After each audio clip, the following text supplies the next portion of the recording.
Je vais vous annoncer la parole de Dieu. Cette parole est puissante, cette parole ne retourne pas à Dieu sans avoir accompli un effet dans le cœur. Et cet effet, nous le voulons absolument. Amen. Le frère vient de dire qu'un patriarche de la Genèse a dit Dieu était dans ce lieu et je ne le savais pas. Mais il a ajouté en disant c'est ici la porte des cieux. Amen. Et j'aimerais que ce lieu soit la porte du ciel ce soir. Amen. Et il y a un escalier qui monte, amen, où les anges montent et descendent, et en haut de l'escalier, il y a le trône de Dieu. Amen. Et nous voulons évidemment entendre la voix du Seigneur.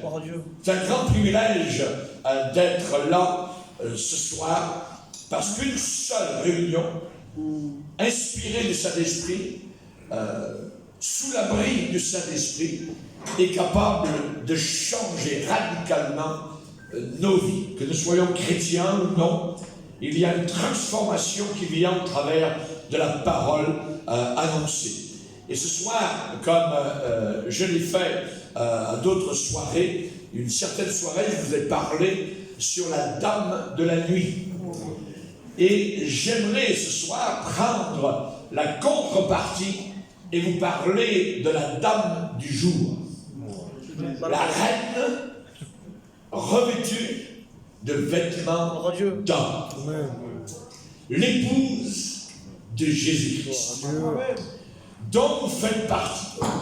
Et nous allons maintenant nous lever devant le Seigneur, lire la parole. Gloire à Jésus.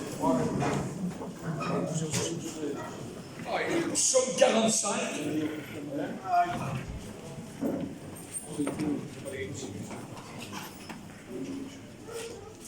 Nous allons lire au psaume 45. Et à partir du verset 7.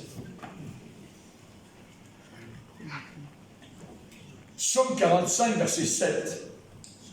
Ton trône, ô Dieu, est à toujours. Le sceptre de ton règne est un sceptre d'équité. Tu aimes la justice et tu hais la méchanceté. C'est pourquoi, ô Dieu, ton Dieu t'a oint d'une huile de joie par privilège sur tes collègues. La myrrhe, l'aloès et la casse parfument tous tes vêtements.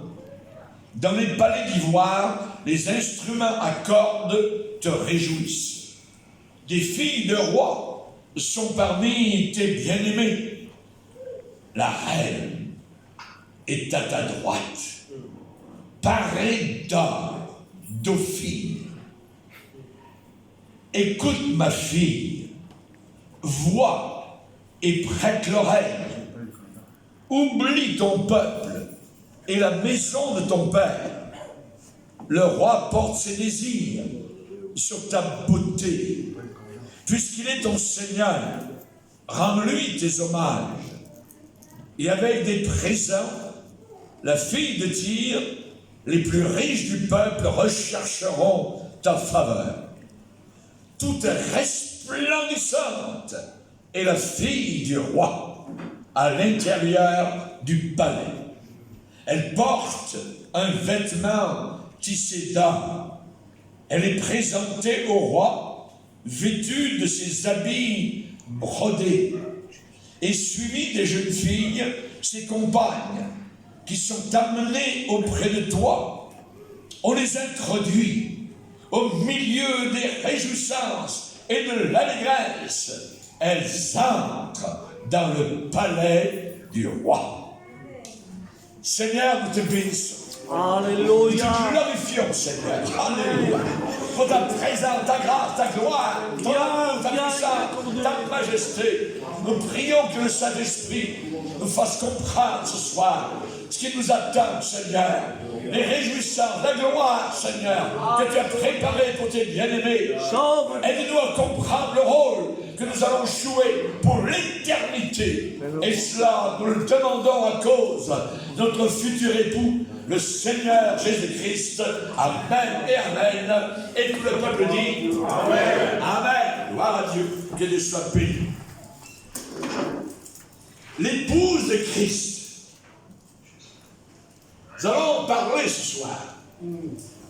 Et évidemment, comme je dis, à la fin des temps, il y a sur la terre, il va y avoir cette opposition entre deux personnages, la dame de la nuit, la grande prostituée, j'en ai parlé l'autre soir, et l'épouse de Christ. Amen, amen.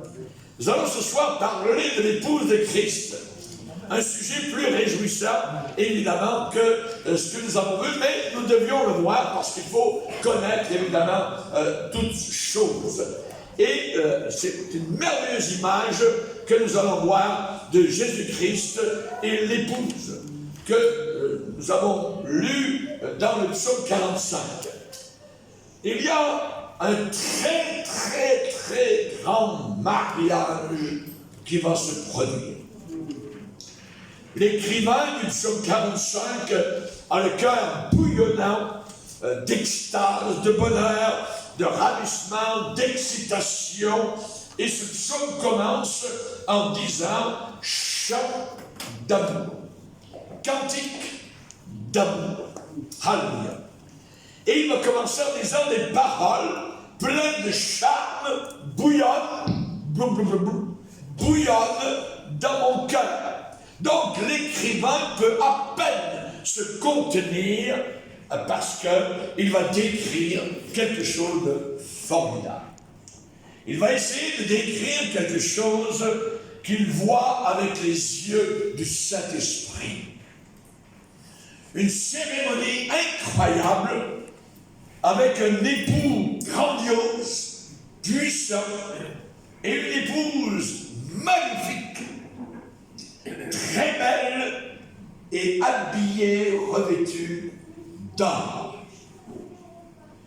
Tout le monde a vu les cérémonies de mariage de la royauté en Angleterre. Rappelez-vous, il y a quelques années de cela, les réseaux de télévision ont retransmis dans le monde entier le mariage donc d'un prince et d'une princesse anglaise.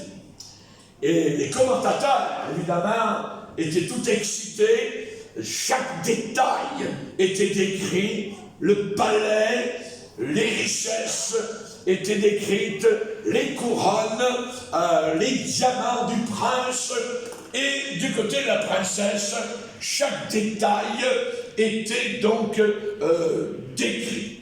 La robe que la future princesse portait, les cheveux, le genre de chevelure, les souliers, la traîne, les bagues, les fleurs, la voiture royale transportant évidemment donc la mariée.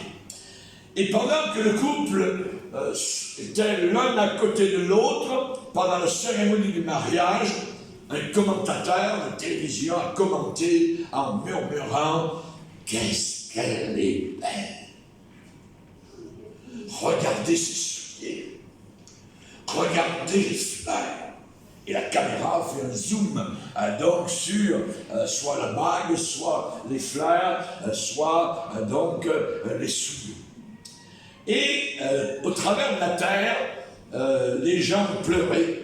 Donc, en voyant cela, lors de ce mariage, aujourd'hui, évidemment, vous savez ce qui est arrivé, particulièrement, ça s'est désintégré, et c'était l'un des divorces les plus sordides et les plus sales. Mais le mariage qui est décrit ici dans le psaume 45 ne vivra jamais de divorce. Amen. C'est l'union encore plus glorieuse et plus grandiose. Et là aussi, il y a de la romance, de la beauté et de la majesté. Un mariage qui ne finira jamais pour toute la durée de la gloire éternelle. À jamais et à jamais. Dans ce mariage, il y a le roi, Jésus-Christ, qui prend épouse et qui a jeté son dévolu sur sa bien-aimée. En ce moment même, vous et moi, chrétiens, nés de nouveau, nous sommes spirituellement assis ensemble dans les lieux célestes, en Christ. Mais il y a quelque chose de mieux que d'être assis. La Bible dit que nous sommes fiancés. L'apôtre Paul a dit aux Corinthiens, je vous ai fiancés à un seul époux pour vous présenter à Christ comme une vierge, pure, propre, lavée. Bientôt, il va y avoir un mariage grandiose, magnifique, royal, majestueux, au-delà de tout ce que le monde a pu voir. Et les commentateurs, et je dirais le reporter de ce mariage, c'est le Saint-Esprit. Le Saint-Esprit qui fait dérouler sous nos yeux, qui dévoile une scène glorieuse. Le roi Jésus est debout devant son trône, de sceptre royal à la main. Ses vêtements sont remplis d'une odeur merveilleuse, un arôme de myrrhe et d'aloès. Nous l'avons lu. La myrrhe, l'aloès parfument tous tes vêtements. Et il vient d'où? Il vient des palais d'ivoire, verset 9, palais de son père, où il a été loin d'une huile de joie. Je n'ai jamais vu quelqu'un venir à un mariage avec des pleurs. Il y a toujours une grande joie dans une cérémonie de mariage. Et donc, on voit que l'époux a revêtu, habillé de sa pleine tenue militaire royale, l'épée à son côté. Son épée brillante, son épée étincelante, attachée à sa table. Il est un vainqueur. Il a vaincu. Jésus a dit, prenez courage, j'ai vaincu. Amen. Nous chrétiens, nous ne suivons pas un vaincu. Nous suivons quelqu'un qui est vainqueur et qui a vaincu ses ennemis. Il a vaincu la mort, il a vaincu la maladie, il a vaincu les démons, il a vaincu l'enfer, il a vaincu les tempêtes, il a vaincu sur tous les domaines. Il est vainqueur. Et là, il est habillé, c'est le jour du mariage. Il attend sa bien-aimée. Il est le plus beau des fils de l'homme. C'est ce que le psaume déclare. La grâce est répandue sur ses lèvres. Son royaume est maintenant sécurisé. Il règne en paix et en puissance. Et nous voyons que dans chaque bataille où ce roi a combattu, chaque ennemi a été vaincu. Réduit à rien.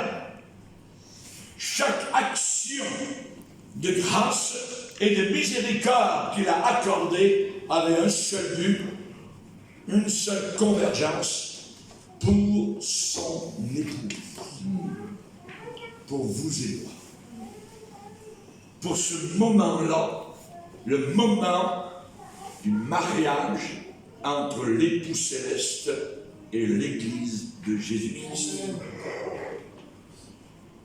Maintenant, il est extasié, il est rempli de joie, il est rayonnant, il est plein d'excitation, il attend d'être uni à sa belle, à sa bien-aimée épouse qui, elle, s'est préparée. La Bible déclare, l'époux s'est préparé. Et là, il regarde là-bas, au loin, dans le couloir, le très long corridor du palais royal, et il attend qu'elle approche avec toute sa suite, comme Isaac attendait Rebecca. Le futur mari aurait pu choisir une épouse parmi beaucoup de filles, je dirais, honorables du royaume. Et il est dit au verset 10, les filles des rois sont parmi tes bien-aimés, donc des femmes honorables. Mais il en a choisi une seule. Une seule. Le verset 10 déclare, la reine est à ta droite. La reine du ciel, ce n'est pas Marie. La reine du ciel, c'est l'Église. C'est elle qui va régner avec Christ. Amen. La reine est à ta droite et elle est parée d'or d'Ophir. Alléluia. Cette épouse est ornée. Cette épouse est préparée. Elle est parée. Elle est revêtue. Et ce que nous voyons, c'est un spectacle inimaginable. Elle est revêtue de l'or le plus raffiné existant à cette époque, l'or d'Ophir. Quelle est belle. Moi, j'ai opéré des mariages au travers de mon ministère, nombreux, et j'ai toujours vu les fiancées qui viennent à l'hôtel être belles. Aucune n'était laide. Et j'ai toujours vu le bien-aimé sourire à sa bien-aimée. Je n'ai jamais vu quelqu'un rester là pour le jour du mariage. Non. Ils n'ont Dieu que l'un pour l'autre. Ils se regardent, ils s'aiment. Alléluia. C'est le jour du couronnement. Alléluia. Donc de leur amour. Ils se marient. Quel spectacle dans la gloire! Puisque nous sommes appelés à un mariage donc glorieux avec Jésus-Christ, de toute beauté. Qu'elle est belle, alors qu'elle est présentée, donc amenée au roi. Le verset 15, elle brille de tout son éclat. Il est dit qu'elle est resplendissante dans l'intérieur du palais. Pourquoi? Son cœur est pur, son cœur est propre. Alléluia. Et donc la robe de mariée, elle est dorée, elle luit, elle brille, étincelle, à cause d'un travail de couture incroyable. C'est un chef-d'œuvre artistique, tout un travail d'aiguilles et de fils d'or. Elle porte ce vêtement. Ce n'est pas un simple tissu en popeline ramassé quelque part. Non, c'est tissé. C'est travaillé soigneusement, donc avec l'or le plus pur. Et cette ornementation dorée brille de façon spectaculaire. Là-haut, dans le palais royal. Dans le Cantique des Cantiques, le bien-aimé déclare à sa bien-aimée que tu es belle, que tu es belle, que tu es belle. Tes yeux sont des colombes derrière ton voile. La colombe, symbole du Saint-Esprit, ce qui veut dire que cette mariée remplie du Saint-Esprit. Et elle regarde à son bien-aimé avec des yeux spirituels, des yeux de colombe. Maintenant, la reine, donc revêtue de son vêtement tissé en art, s'avance. Elle marche en direction du roi avec une grande fanfare. Quelle musique! Vous chantez ici. Et j'aime bien entendre des chants en catalan, en espagnol. Alors là, vous imitez le cœur, ça sort. Amen, vous glorifiez Dieu. Mais là-haut, ça sera quelque chose d'inimaginable. Nous n'avons jamais encore entendu ici-bas sur terre. Alléluia. Et il y aura des tambourines, il y aura des trompettes, des instruments à cordes, selon le psaume 45. Et derrière cette épouse, en sa suite, aussi loin que l'œil peut voir, il y a toute une armée de jeunes filles vierges, toutes habillées en blanc, chantant et louant avec une grande joie. Alléluia. L'épouse est en tête. C'est elle qui conduit toute la procession, toute la parade. Et tout ce monde-là vont rencontrer le roi des rois et le Seigneur des seigneurs. Il est dit que la reine est suivie de jeunes filles, ses compagnes, et on les introduit au milieu des réjouissances et de l'allégresse, elles entrent dans les palais du roi. Juste le verbe entrer me fait frémir. Parce que beaucoup chercheront à entrer et ne le pourront pas. Alors, enfin, la reine va se placer à côté du roi. Tout le monde se réjouit dans la gloire. C'est un mariage royal. Le mariage de l'éternité, un mariage de tous les siècles qui ne sera jamais discuté. Pouvez-vous imaginer la scène? Ce mariage, c'est le but, c'est le plus haut point de toute la création. Là se tient Jésus-Christ, son cœur tapant, plein de joie. Et voici qu'arrive son épouse. Son épouse. Elle est revêtue de vêtements éclatants et purs. Heureux ceux qui sont appelés au festin des noces de l'aîné. Son épouse est revêtue. Ça représente les rachetés de toute l'humanité. Et vous y serez pour la plupart. Ça représente d'être revêtu de la justice de Christ. Et il est dit, la reine est à sa droite, parée d'or d'Ophir. Ce psaume 45 est un psaume messianique. Le message est très clair. Jésus et l'épouse, son épouse, eh bien ce sont les croyants qui sont préparés pour sa venue. Mes frères, mes sœurs, nous allons quitter la terre et nous allons vers un mariage. Nous n'allons pas vers un enterrement. Quand on va à l'enterrement, on est triste. Le visage est tombé.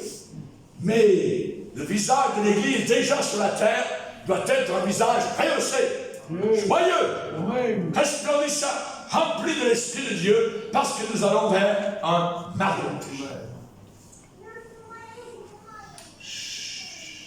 Et là, évidemment, la Bible déclare que Jésus apparaîtra pour ceux qui l'attendent. Ceux qui l'attendent.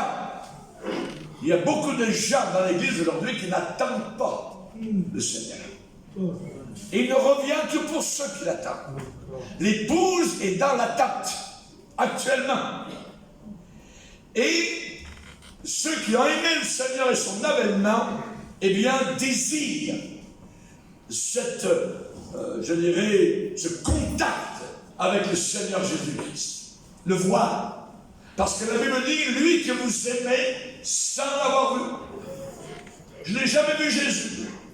Et la plupart, vous n'avez jamais vu Jésus. Mais vous y croyez. Et vous l'attendez. Moi aussi. Amen. Je l'attends. Il est mon sauveur.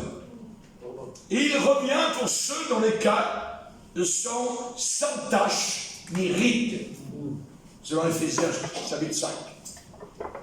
La Bible dit que Jésus a aimé l'Église et il s'est livré lui-même pour elle afin de la sanctifier par la parole et la faire paraître devant lui glorieuse, remplie de gloire, sans tache ni ride, qui veut dire aucun signe de vieillissement spirituel, ni rien de semblable, mais sainte, irrépréhensible.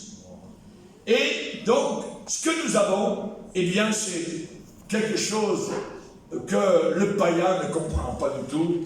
Pour lui, c'est de la folie, c'est parce que l'homme animal ne reçoit pas les choses de Dieu. Elles sont à ses yeux une folie.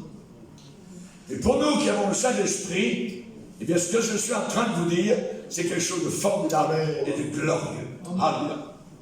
Et évidemment, ce que nous avons, c'est qu'avant le début de la cérémonie, là-haut dans la gloire, la voix du Saint-Esprit se fait entendre.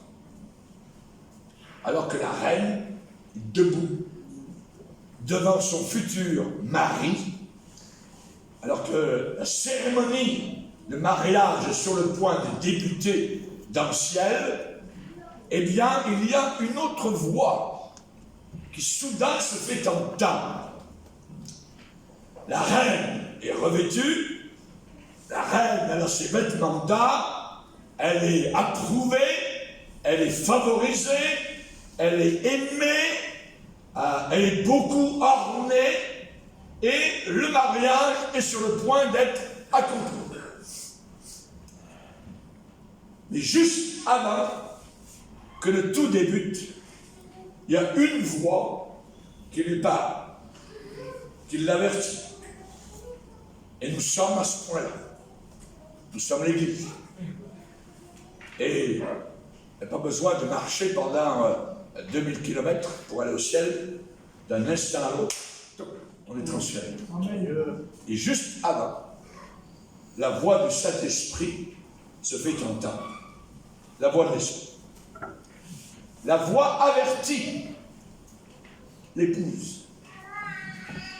Il souffle quelque chose à l'oreille. Écoute ma fille, vois et prête l'oreille. C'est la voix du Saint-Esprit qui avertit tous ceux qui sont appelés de son nom. La voix du Saint-Esprit va donner une parole aux vainqueurs, à ceux qui sont, je dirais, le plus en amour avec Jésus. Toute notre vie chrétienne, elle est basée sur l'amour. La Bible est dit, maudit soit celui qui n'aime pas le Seigneur. C'est une malédiction, anathème. Je viens de répéter ce que Pierre a dit, lui que vous aimez sans l'avoir eu. Vous réjouissant d'une joie ineffable et glorieuse, parce que vous obtiendrez votre salut pour prix de votre foi. Mais vous ne l'avez pas vu. Mais vous l'aimez. L'apôtre Pierre a entendu Jésus lui dire, m'aimes-tu? Il était penaud, la tête un peu basse, parce que c'est la première fois qu'il rencontrait Jésus depuis qu'il avait parlé à une petite servante. Qu'est-ce que tu veux dire? Jésus, je ne connais pas. Mais oui, tu fais partie du groupe de... Non. En plus, il avait envoyé 2-3 blasphèmes. La chute. Le pauvre Pierre. Et c'est la première fois maintenant que Jésus le rencontre. Il y a une tension. Et Jésus lui dit simplement, m'aimes-tu? Ouais, Seigneur, tu sais, je t'aime un peu. C'est pas ça que Jésus veut savoir. 3 fois. De la même manière qu'il a trahi 3 fois, Christ va lui donner 3 fois la chance de se relever. M'aimes-tu? L'amour. Le premier des commandements de toute la Bible. Tu aimeras le Seigneur ton Dieu de tout ton cœur, toute ta force, toute ta pensée. C'est le premier commandement. Aimer Dieu. L'Église des Frères avait un problème, c'est qu'elle avait abandonné son premier amour. Le premier amour. Le first love. Le premier amour. Rappelle-toi de ton premier amour envers Jésus. Ces jours précieux, bénis, où il s'est révélé à ton cœur. Et tout ce que tu avais hâte, c'est ouvrir la Bible, avoir un petit coin à part pour lire les Saintes Écritures, pour venir à l'église, à la réunion de prière avec les frères, avec les sœurs. L'amour était bouillant dans ton cœur. Et alors, eh bien, cet amour doit demeurer encore là. Si nous voulons arriver là-haut devant le Seigneur, évidemment, comme épouse, on ne peut pas arriver pour quelqu'un que... Non, on doit le connaître. Amen. On doit déjà sur la terre le connaître, l'aimer, avoir une relation. Il faut qu'il nous ait parlé. C'est vrai. Je suis séparé de mon épouse, ça fait 47 ans qu'on est mariés. La même année que le frère. Mais je viens de lui parler tout à l'heure. Et juste parler à mon épouse, mon cœur est boosté. Ah, c'est merveilleux. Je lui parle et elle me parle. Et on a une communion ensemble. enceinte 47 ans après. Et je ne veux pas que ce premier amour s'en aille. Et on le cultive. C'est la même chose pour Jésus. Amen. Notre vie chrétienne est basée sur l'amour. Lui que vous aimez. Même tu, Pierre, tu aimeras le Seigneur ton Dieu, tout ton cœur. L'église d'Éphèse avait perdu son premier amour. Ce que j'ai contre toi, c'est que tu as abandonné. Et ce verbe abandonner, ça veut dire abandonner volontairement. Les deux yeux ouverts, pleinement conscients. Laisse tomber Jésus. Ah ouais. Si vous n'aimez pas la maison de Dieu sur la terre, comment allez-vous aimer la maison de Dieu au ciel?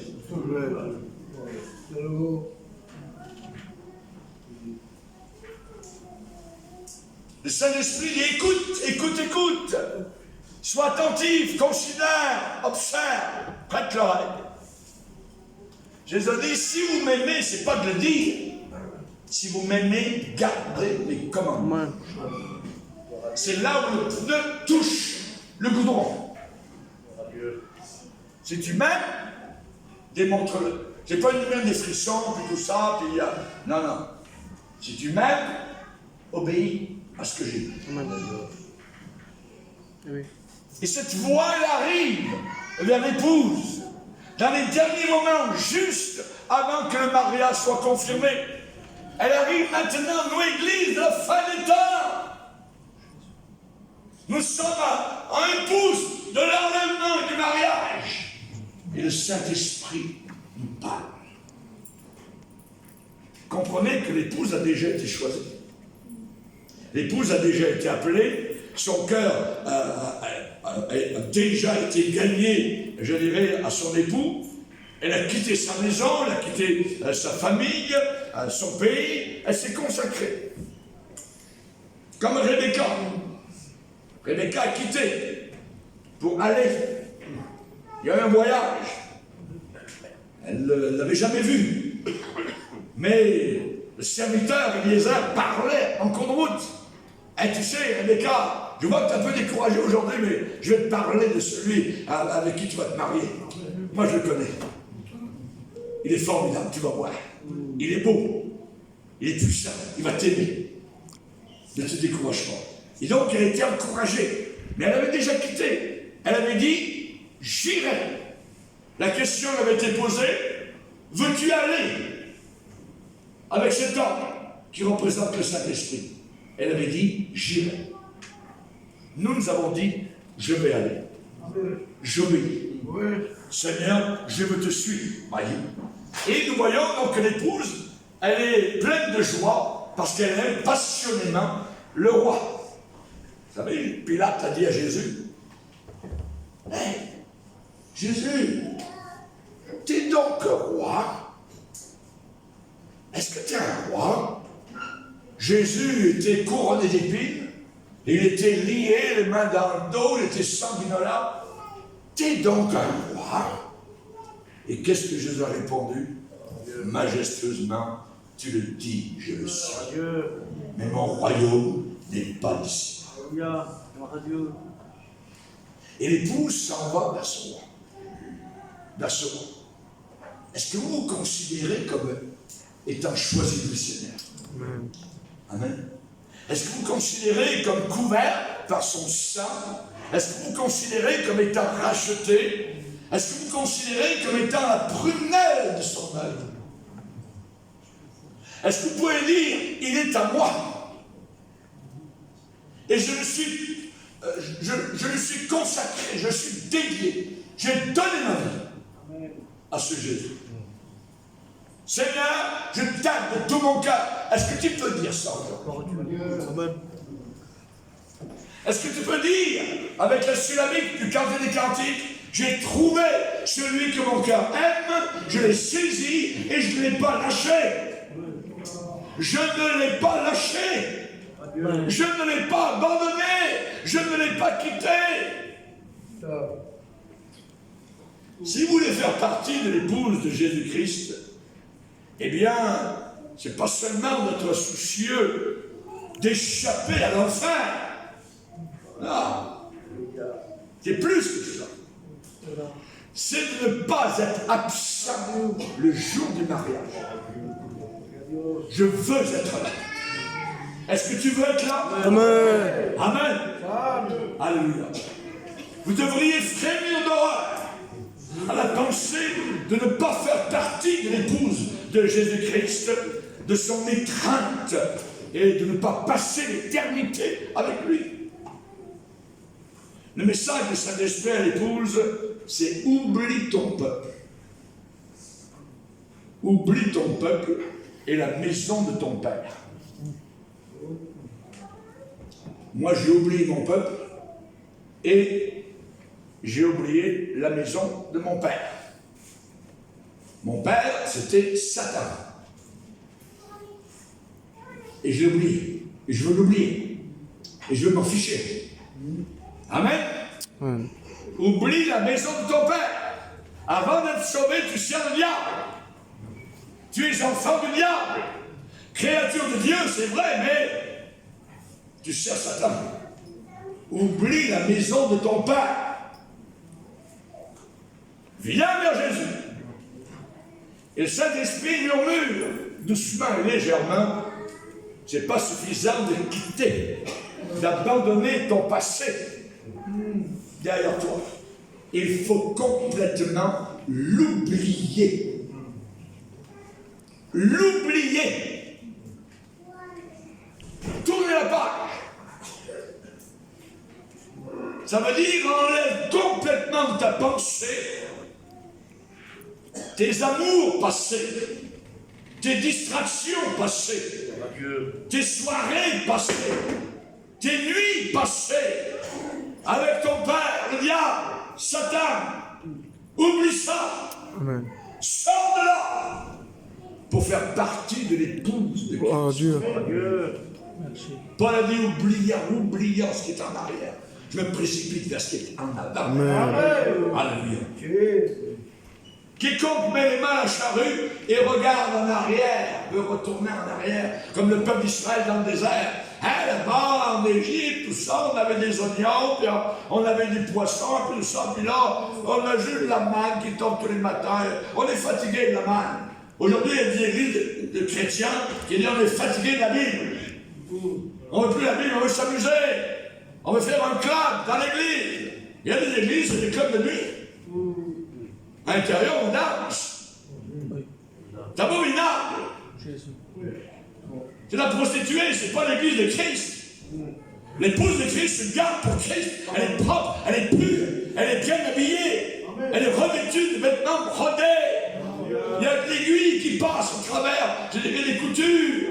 Et ce sont les épreuves de notre vie, les difficultés, la broderie, chers amis, si vous la regardez extérieurement, c'est magnifique.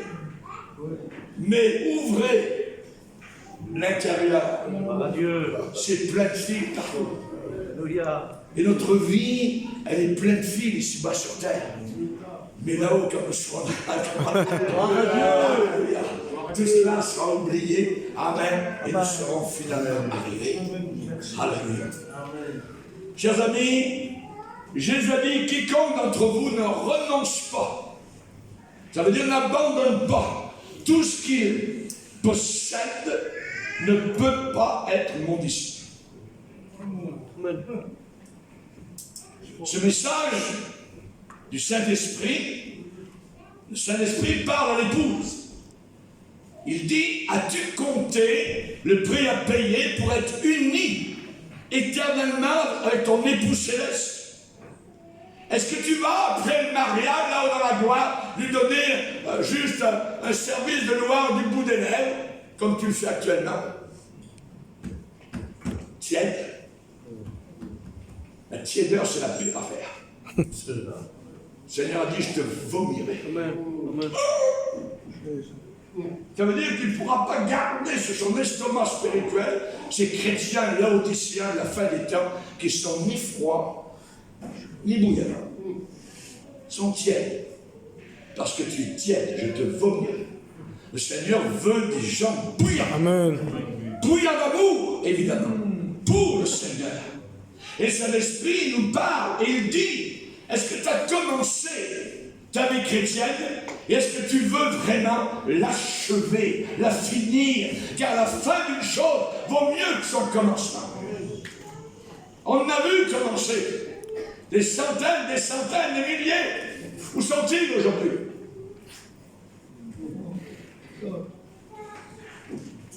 Est-ce que ta pensée navigue, s'égare sur les choses de ton passé, tes vieux amis? Ah, c'était le fun avec les vieux amis, tout ça, on passait samedi soir, tout ça, puis on avait la bouteille, puis on pourrait mélanger ça avec l'église un peu, tout ça. Jamais de la vie. Jamais. Oh Dieu. Est-ce que ta pensée vagabonde dérive vers tes vieilles habitudes? Est-ce que ton cœur s'égare encore vers tes vieux amours? Si tu veux te consacrer à ce mariage, il ne faut pas seulement abandonner ton passé, il faut l'oublier. Mon Dieu. L'oublier complètement. Est-ce que le Saint-Esprit nous demande de quitter notre famille? Est-ce qu'il nous demande de quitter notre travail, notre carrière? Non, non, non, non. L'avertissement du Saint-Esprit, c'est pas un prétexte pour échapper aux responsabilités de famille, aux responsabilités du mariage. La Bible place des avertissements en disant qu'il faut pourvoir aux besoins de notre famille. La Bible dit, au contraire, de faire attention à nos enfants, de pourvoir, travailler. Sinon, si on ne veut pas ça, on est pire que l'infidèle. Donc, c'est pas ça que le Seigneur nous demande. Quiconque d'entre vous ne renonce pas à tout ce qu'il possède ne peut pas être mon disciple. Donc, c'est pas ça que le Seigneur veut dire. Il faut s'attacher à notre épouse. La Bible dit, jouis de la femme de ta jeunesse. Il faut prendre soin des nôtres. Il faut élever nos enfants à la crainte de Dieu. Quand Jésus a dit quiconque ne renonce pas à tout ce qu'il a ne peut pas être mon disciple. Il parle de quoi et de qui? Il parle de ceux qui se détournent de lui et s'attachent aux idoles. Une idole, c'est quoi? Une idole, c'est tout ce qui devient le seul et unique point d'intérêt dans ta vie. Tout ce qui centre toute ton attention, tout le focus de ta vie converge vers ça. Ça, c'est une idole. Et le Seigneur ne prendra jamais la deuxième place. Oui, oui. Jamais. Amen. Cherchez premièrement. Gloire à Dieu. Ce mot premièrement, ça veut dire qu'il y a des deuxièmement, des troisièmement, des quatrièmement. Et le Seigneur doit venir toujours en premier. En premier. Je vais parler aux maris. Vous les maris. Vous qui êtes de bons pourvoyeurs, vous travaillez dur, vous travaillez longtemps. Vous ne gaspillez pas l'argent que vous gagnez, vous habillez bien vos enfants, vous passez du temps avec votre famille. Et je vais vous poser une autre question. Combien de temps passes-tu avec Jésus? Amen. Amen. Combien de temps passes-tu avec Jésus? Toi, Seigneur. Un temps où on oublie tout le reste pour passer un temps de qualité uniquement avec Jésus. Ça peut se passer, ces moments-là, au travail. Ça peut être en allant au travail, ça peut être dans la voiture, en revenant à la maison, ça peut être n'importe quand. En marchant dans le bois. Un moment avec Jésus. Alléluia. Gloire à Dieu. Vous les maris, un temps mis à part où on n'a pas d'autre pensée que Jésus. Et on dit, Jésus, maintenant c'est ton temps à toi. Je suis à toi seul en ce moment même. Personne d'autre que toi n'est plus important pour moi. Gloire à Dieu. Quand est-ce que ça arrive, vous les maris? Ça arrive quand? Comprenez-moi bien. Le problème n'est pas la famille, n'est pas le travail, n'est pas la carrière, les enfants, non, non. Le problème, c'est de traîner, inoccupé, désœuvré, oisiveté, tourner en rond, au ralenti, pas de but, flâner tout autour. En réalité, perdre son temps.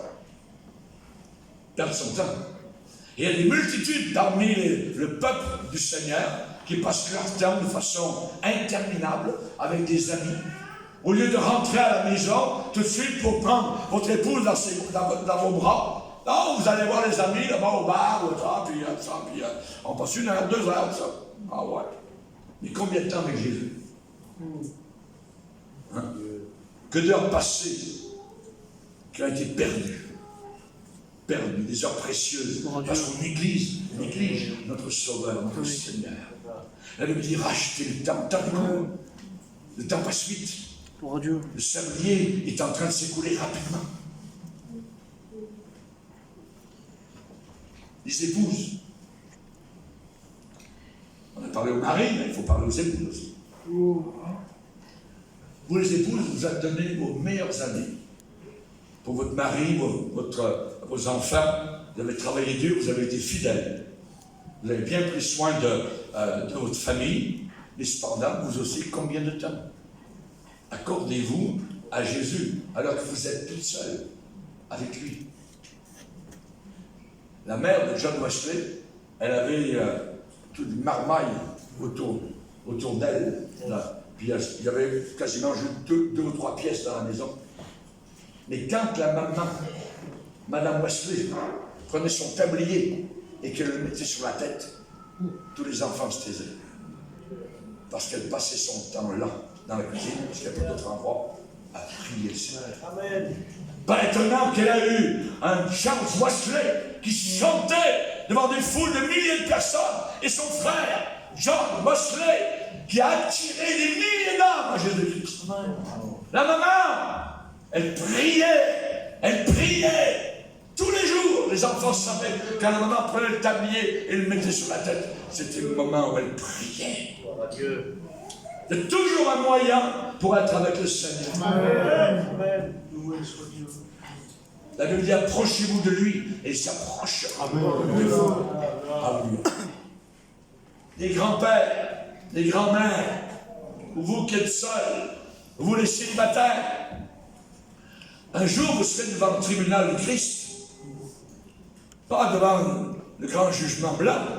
Non, vous avez été sauvés, mais vous allez rendre compte de l'utilisation de votre temps sur la terre. Et ça passe vite. Ça passe très vite. Moi, j'en reviens pas. J'ai 75 ans, mais ça n'a pas de sens. Je me sens à peu près comme 45 ans. Mais ça passe vite. Et dans 5 ans, je vais avoir 80 ans. C'est impossible. C'est inimaginable. Mais le temps passe vite et je ne veux pas perdre mon temps. Amen. Parce que c'est qu'un jour, il faudra rendre compte.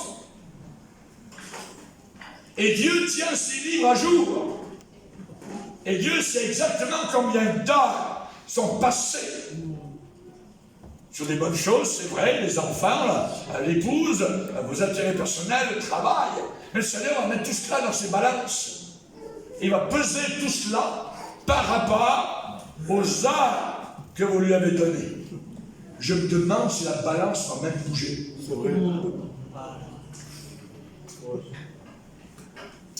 Amen. Dieu est un Dieu, n'oubliez pas, jaloux. La Bible dit. Pas jaloux pour pécher, mais jaloux dans le sens qu'il veut les siens à lui. Si vous les maris, si votre épouse avait quelqu'un d'autre dans son cœur, vous seriez jaloux. Si ma femme avait quelqu'un d'autre qu'elle fréquente, je serais jaloux. Et Dieu est jaloux. Si nous, on a d'autres amours que lui. Il nous veut tout à lui. Tout. Il nous veut complètement à lui. Pas d'autres amours, pas d'idole. Hey, m'aimes-tu plus que ne m'aime cela? A demandé Jésus à l'apôtre. M'aimes-tu plus?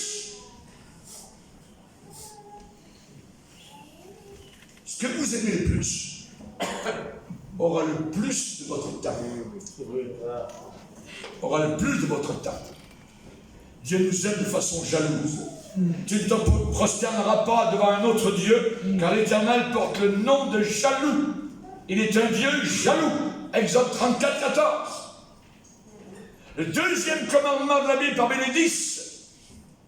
Tu n'auras pas d'idole devant toi. Tu ne te prosterneras pas devant aucune idole, parce que je suis un Dieu jaloux. Et il est possible que nous provoquions sa jalousie. L'apôtre Paul dit aux Corinthiens, voulons-nous provoquer la jalousie du Seigneur? Sommes-nous plus forts que lui? Un jour à la table du diable, notre ancien père, puis un jour à la table de Dieu. Non. Paul est en train de dire, vous avez témoigné que vous aimez le Seigneur. Vous avez même pris le nom de chrétien.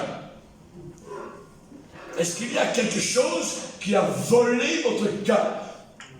Amen. Est-ce qu'il y a quelque chose que vous cachez dans votre maison? Jésus. Et comme pasteur fidèle, je dois vous avertir. Le Saint-Esprit me le demande. Quand le jour du jugement viendra, il se peut que vous ne soyez pas dans l'épouse de Christ. Quand vous tiendrez devant l'époux céleste, il ne dira pas, voici ma bien-aimée qui a passé beaucoup de temps avec moi, tu attendais que le réveil sonne le matin pour avoir un temps avec moi, tu étais impatient de me rencontrer, de parler avec moi, et le soir quand tu t'endormais, eh bien tu n'allais pas au lit sans me parler. Tu m'as attendu avec beaucoup de persévérance, et maintenant viens, tu m'as aimé. Ils ont notre enseigne toute l'éternité. Est-ce qu'il va dire ça? Ou bien est-ce qu'il va dire, en détournant son visage de vous, tu m'aimais seulement en parole, mais ton cœur était loin de moi. Tu allais à l'église, et tu appelais cela un bon temps avec moi. Mais nous n'avions aucune intimité entre nous deux. Ensemble, on n'avait pas de temps personnel, on n'avait pas de temps ensemble. Tu étais très rarement avec moi, en ma présence. Je ne te connais pas. Amen. Seigneur dit, ce n'est pas tous ceux qui disent Seigneur, Seigneur, qui entreront, qui feront partie de l'épouse, mais ceux qui font F-O-N-T, la volonté du Père, la volonté du Seigneur.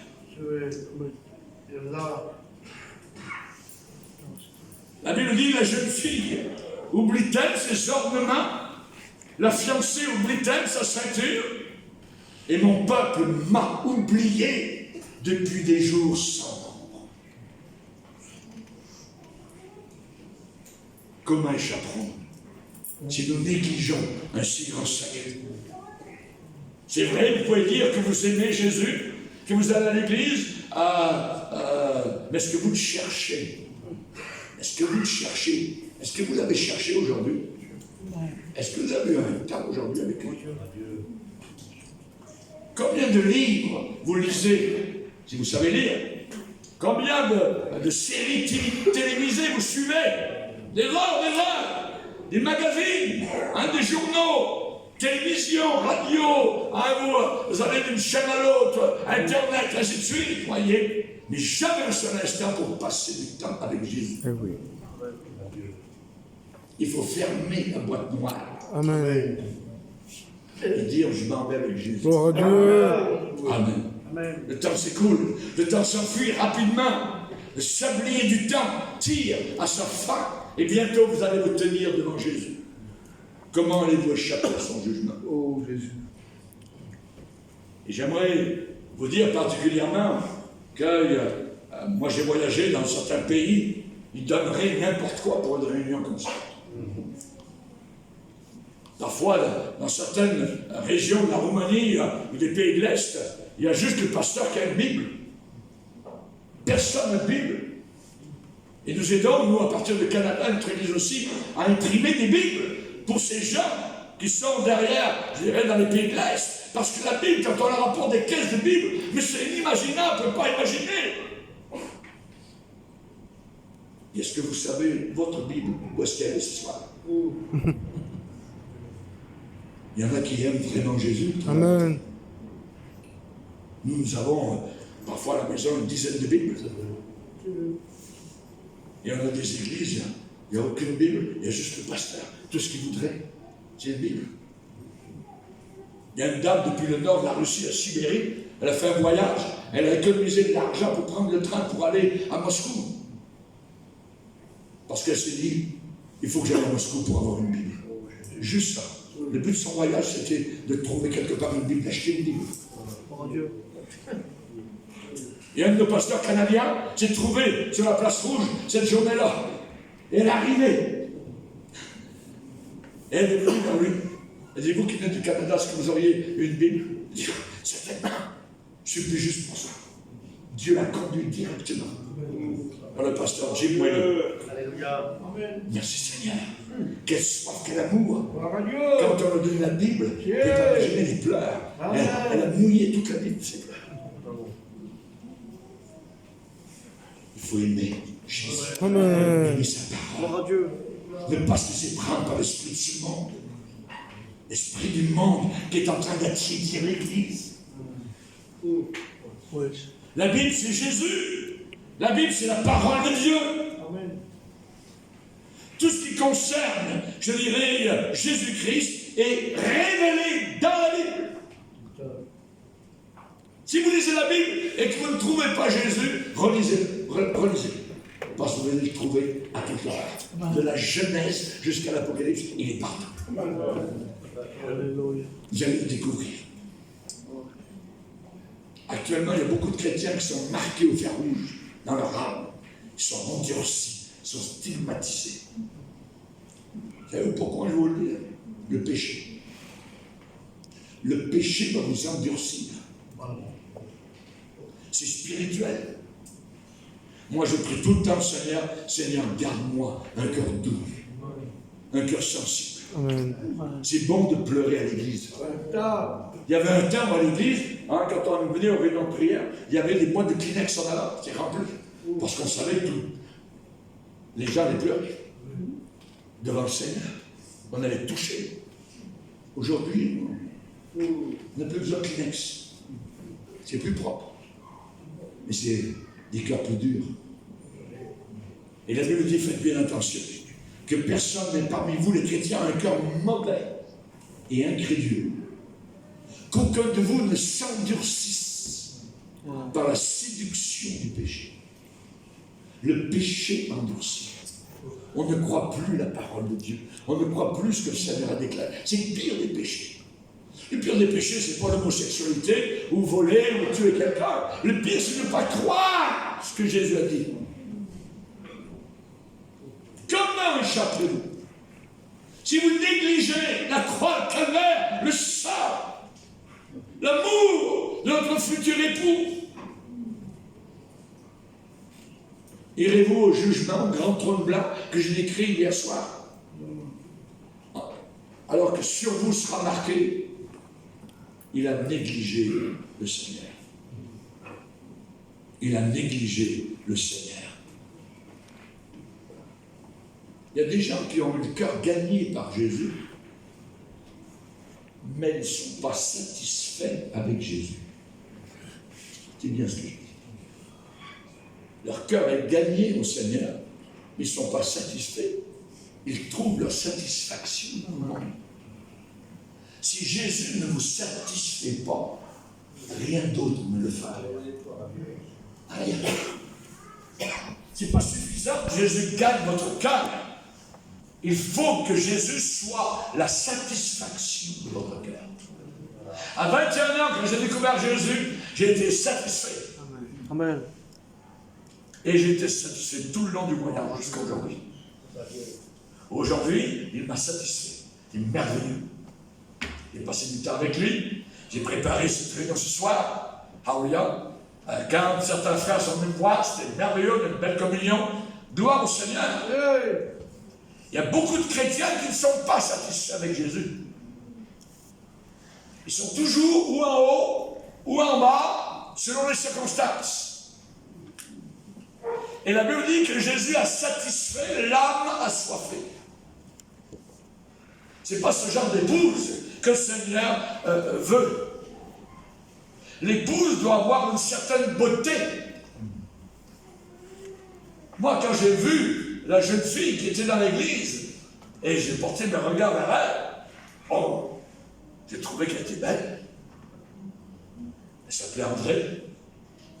Un beau jour, je l'ai pris par le petit doigt, et un beau jour, je l'ai pris par la taille. Et on m'a posé la question, veux-tu vivre avec elle jusqu'à ce que la mort vous sépare? J'ai dit, oui, je le veux. Et je bénis Dieu de ce que je suis resté fidèle à cette parole. Amen. Que votre oui soit oui. Amen. Mais l'épouse doit avoir une certaine beauté. Moi, je trouve mon épouse très belle, même au travers des années. L'épouse, le jour du mariage, doit avoir une certaine parure, des ornements pour attirer l'époux. Quelle est cette beauté que nous devons avoir par rapport à Jésus? Qu'est-ce qui va l'attirer? Attirer ses regards. C'est la beauté de la sainteté. Amen. La Bible a cette expression, la beauté de la sainteté. Prosternez-vous devant Dieu dans la beauté de la sainteté. La beauté de la sainteté, la beauté de la pureté, la beauté de la fidélité, la beauté de l'intégrité. Cette beauté, elle est vue par Dieu. C'est visible à ses yeux. C'est ce que Jésus voit en nous. Et ça l'attire. Ça attire Jésus vers nous. C'est ce qui est beau à notre sujet, qu'il recherche. Et le Saint-Esprit dit à l'épouse qui est revêtue d'un vêtement d'âme, si tu mets tout de côté, si tu oublies tout le reste, si tu te revêts de Jésus seul, alors il va désirer ta beauté.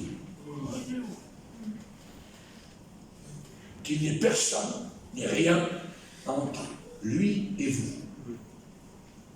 Une femme pieuse a déclaré un jour, plus mon mari devient pieux, plus il est attirant pour moi. C'est bien. Voilà un mariage pieux.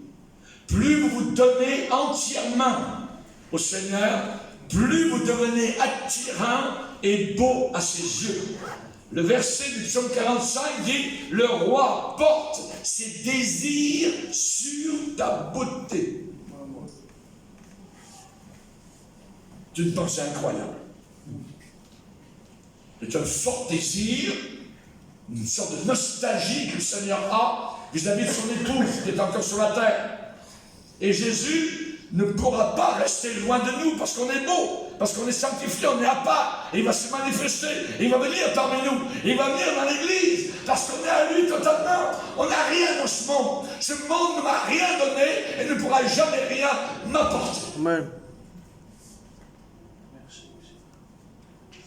J'ai fait beaucoup de mariages, je l'ai dit dans ma vie, et j'ai jamais vu un marié qui ne sourit pas de satisfaction en voyant son épouse, en regardant le jour du mariage son épouse et en se disant, ah, c'est merveilleux, elle est toute à moi.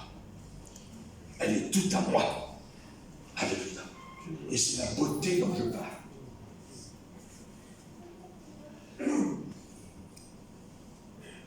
Notre épouse céleste, il se réjouit et dit à son épouse, je suis la prunelle de ton œil. Et mon épouse, elle me préfère plus que n'importe quoi d'autre. Elle passe plus de temps avec moi qu'avec quiconque d'autre. C'est ce qui la rend belle à mes yeux. Moi, je veux être beau aux yeux du Seigneur Jésus. Amen. Je veux l'adorer dans la beauté de la sainteté. Il n'est pas seulement premier dans ma vie, mais il est tout. Christ est ma vie. Amen. À 21 ans, j'ai tout lâché. Et j'ai dit, Seigneur, ma vie est à toi. C'est la plus belle vie. Alléluia. Et j'aimerais vous dire que la Bible dit qu'il est attiré vers moi à cause de cela. Parce que j'ai tout lâché. Pour lui. Je reconnais que j'étais perdu, il m'a tellement aimé à la croix. Par Dieu. Comment pourrais-je être ingrat? Pas reconnaissant. Lui, il sait sans l'ombre de doute. Elle est tout à moi, c'est ce qu'il dit. Elle est consacrée, dédiée totalement pour moi. Elle m'adore. Elle est soumise. Soumise. Résistez au diable et soumettez-vous à Dieu. Ma future est soumise. Je suis le seul dans sa vie. Je suis l'unique point de son attention. Elle prend du temps avec moi. Elle entre dans sa chambre. Je la vois pleurer sur l'oreiller, à genoux, alors que personne ne la voit. Elle se réjouit de ma présence. Elle désire être continuellement avec moi. En terminant, je vais vous poser une question finale.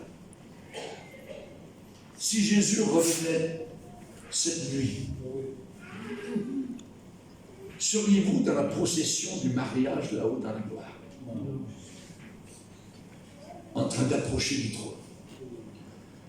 Ou bien vous retrouveriez-vous devant un amoureux jaloux qui vous plaquerait là?